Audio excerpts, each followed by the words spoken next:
Merci à vous de venir un 28 juillet au milieu de l'été pour rendre hommage à Robespierre. C'est un peu étrange comme idée quand même de venir rendre hommage à celui qui est décrit comme étant un dictateur, un sanguinaire, un bourreau, un adversaire de la République. Enfin bref, tout juste Robespierre n'est-il pas assimilé parfois à Staline ou même à Hitler? J'ai déjà vu ce genre de commentaires sur les réseaux sociaux lorsque nous disions, les années précédentes, que nous allions lui rendre hommage. Je crois que le robespierrisme commence à progresser un peu dans l'idée des uns et des autres. Parce que tous, à l'école, on a appris la surface des choses. On a appris ce moment terrible de la Révolution et en même temps ce moment lumineux de la Révolution. Et la terreur est souvent résumée au personnage de Robespierre, alors même que Robespierre est quelqu'un qui s'est battu contre la peine de mort, ce qui est souvent oublié. Et que, même au moment où il vote la mort de Louis Capet, en disant « il faut que Louis meure pour que la patrie vive », eh bien, il rappelle son engagement contre la peine de mort et fait ici une exception en disant que, puisque la personne du roi est intimement liée à la personne de Louis Capet, alors il n'y a pas d'autre possibilité pour, d'une certaine manière, libérer la patrie de la monarchie que de tuer celui qui est porteur de la monarchie en lui-même en tant qu'individu, monarchie de droit divin. Et je crois que les évocations récentes de cette période qui ont été faites lors de la cérémonie des Jeux Olympiques marquent la terre entière parce que la France est associée à la fois à cette époque terrible de la terreur mais en même temps à cette époque lumineuse des idées qu'elle fait naître. Pourquoi avons-nous décidé d'appeler l'événement d'aujourd'hui la République jusqu'au bout? Parce que la République est menacée. Elle est menacée par ses adversaires irréductibles, qui sont ceux qui se trouvent en face de nous, dans l'Assemblée nationale. Ça n'est certainement pas nous, républicains et robespierristes, qui pouvons, d'une manière ou d'une autre, menacer la République. Car Robespierre est l'un des premiers à se battre pour le droit de vote, par exemple, des juifs et des comédiens.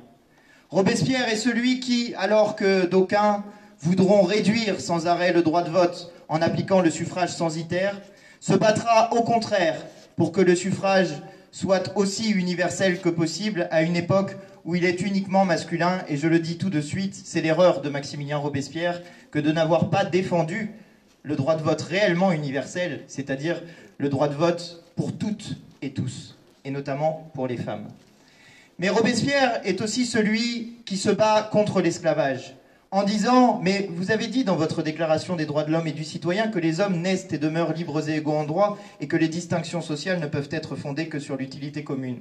Comment donc pouvez-vous faire une constitution qui dirait qu'il y a des gens qui sont des choses tandis que d'autres sont des citoyens? Cela n'est pas possible. » Et effectivement, tu l'as rappelé tout à l'heure, lorsque l'esclavage est aboli, et il n'est pas aboli comme ça parce qu'un jour des gens se sont réveillés de bon matin en se disant oui quand même c'est un petit peu contradictoire de dire que les hommes naissent et demeurent libres et égaux en droit, etc. Non, non, il a été aboli parce que les gens qui étaient placés en esclavage se sont rebellés, se sont battus corps et biens pour la liberté, pour conquérir la liberté qu'effectivement ils ont conquise bien avant l'abolition effective de l'esclavage, puisque Sontonax, qui est gouverneur d'Haïti, reconnaît l'abolition de l'esclavage en 1793. On est quasiment un an avant l'abolition réelle de l'esclavage, l'abolition par les institutions de la République de l'esclavage. Mais que fait la République française quand elle abolit l'esclavage? Que fait-elle des 500 000 personnes, par exemple, qui vivent en Haïti? Eh bien, elle en fait des citoyens de la République française, parce qu'on ne peut pas être autre chose que cela. Soit on est un homme libre, et alors on est un citoyen, soit on est autre chose parce qu'on est placé en esclavage. Et voilà pourquoi l'histoire de notre pays nous parle à travers les siècles et nous dit quel est l'objectif de la République. Ça n'est jamais et ça ne sera jamais de faire un tri entre les individus, ni en raison de la religion, ni en raison de la couleur de peau, ni en raison de l'origine, ni en raison, rajoutons-le puisque cela n'y était pas, du genre. Non, la République c'est faire de chacun, de chacune, les maîtres dans la cité, les décideurs de l'avenir par les bulletins de vote, car l'égalité républicaine est fondée sur ceci, une personne égale une voix, le jour du vote, dans l'isoloir, Bernard Arnault égale la plus pauvre des personnes de notre pays. Voilà ce qu'est la République. Voilà ce qu'est l'histoire de France que nous défendons à travers les siècles, faisant nôtre l'héritage de Maximilien Robespierre, l'incorruptible qui s'est battu pour ses idées, quels qu'aient été en face de lui les opposants qui sont allés jusqu'à le tuer et l'achever, sans procès, lui, contrairement à ce qui se faisait avec le tribunal révolutionnaire. Oh, bien sûr, on peut critiquer le tribunal révolutionnaire avec nos yeux actuels, dire que les procès étaient un peu expéditifs, sans doute l'étaient-ils. Mais il y avait partout la guerre, à l'extérieur et à l'intérieur. C'était une période très particulière. Et c'est la raison pour laquelle, quand on regarde l'histoire de France, et particulièrement l'histoire de cette période-là, ce que nous devons faire, nous, à l'heure actuelle, c'est regarder quelle est l'idée qui est défendue, quel est le projet républicain. C'est le pousser plus haut qu'il n'a été poussé par nos ancêtres et nos prédécesseurs. C'est faire en sorte que les idées qui sont nées de cette révolution puissent perdurer aujourd'hui. Bien sûr, elles perdurent. La Déclaration des droits de l'homme et du citoyen fait encore, à l'heure actuelle, partie de nos droits constitutionnellement garantis. Mais est-elle seulement respectée? Non, pas toujours, pas parfaitement. Alors ce que nous défendons en rendant hommage à Robespierre, c'est cette idée. Cette belle idée de la République française, cette idée qui a été souvent malmenée, maltraitée, par exemple par la colonisation qui est une trahison de l'idéal républicain. Oui, il faut l'affirmer avec force aujourd'hui et c'est cela, faire l'inventaire correct de la République française.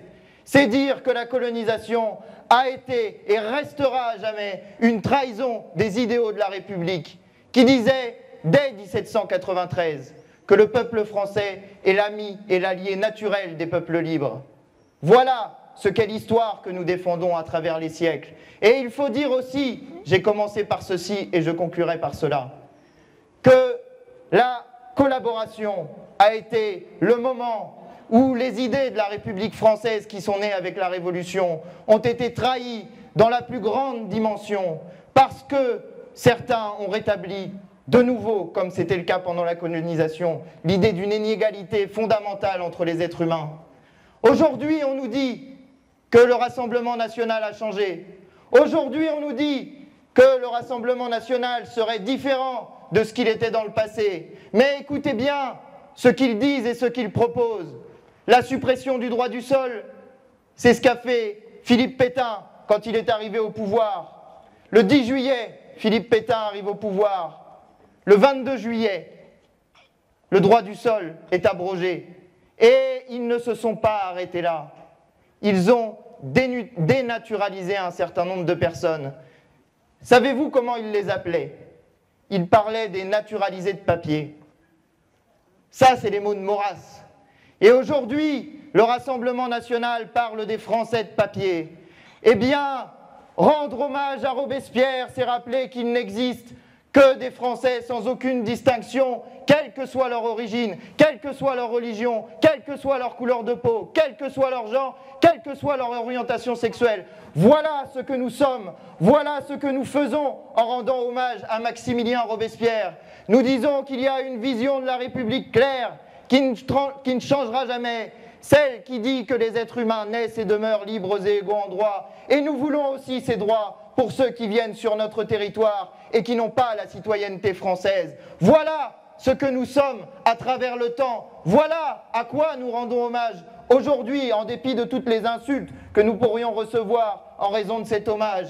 Et voilà en face de nous ceux qui sont toujours les ennemis irréductibles de la liberté, de l'égalité et de la fraternité, et qui nous trouveront toujours en travers de leur chemin pour empêcher que jamais ils ne puissent arriver au pouvoir. Oui, nous ne serrons pas la main aux ennemis de la République française. Oui, nous sommes fiers d'être les héritiers de Maximilien Robespierre. Et oui, vous pouvez compter sur les têtes dures à travers les siècles dans le beau peuple de France pour porter le plus haut possible, le plus loin possible et à jamais les idées de la République française.